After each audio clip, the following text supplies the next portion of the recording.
Men qara, Serdor. Seni tanıganimga 5-6 yil bo'ldi-da. 6 yil bo'ldi.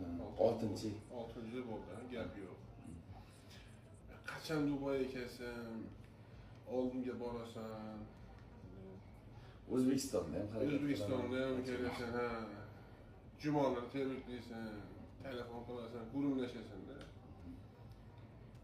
Qashti 3 yil bo'ldi senga hadishi qilmagan TikTokda. Ha, tanatirlik qilmaganingizga balkim 3 yil. 3 yil bo'ldi, 3 yil bo'ldi. 3 yil bo'lgandi. Aha. Savolda. Ha. Nimaga bunday oqibatli bo'lasan sen? Ha, tanatirlik qilmasangiz, qilmaysiz, men senga mana hadishi qilmasam ham TikTokda, nima tanatirlik qilmasam ham.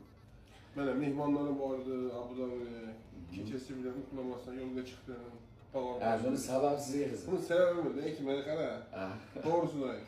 Erkecha? Erkakisini ayt. Qara, eshiting. Ha. 3 yildan tanatirlik qilganman deb aytdingiz-a shu gapni. O'sha 3 yil ichida meni unutishim mumkin o'sha 3 yilda. Ha. Lekin qanchadan qancha beva bechoralarga, yetim yesirlarga, qanchadan qancha qiynalgan insonlarga yordamimiz tekkan. Shaxsan men bilaman, Alloh biladi, butun xalq ham biladi buni. Undan tashqari kerak bo'lsa, uysizlarga, uylargacha hadya qilgansiz. Men unutishim mumkin. Vatan bilan hech qachon xalq qahramonlarni unutmaydi, to'g'ri? Ey gap yo'q. Joningiz sog' bo'lsin.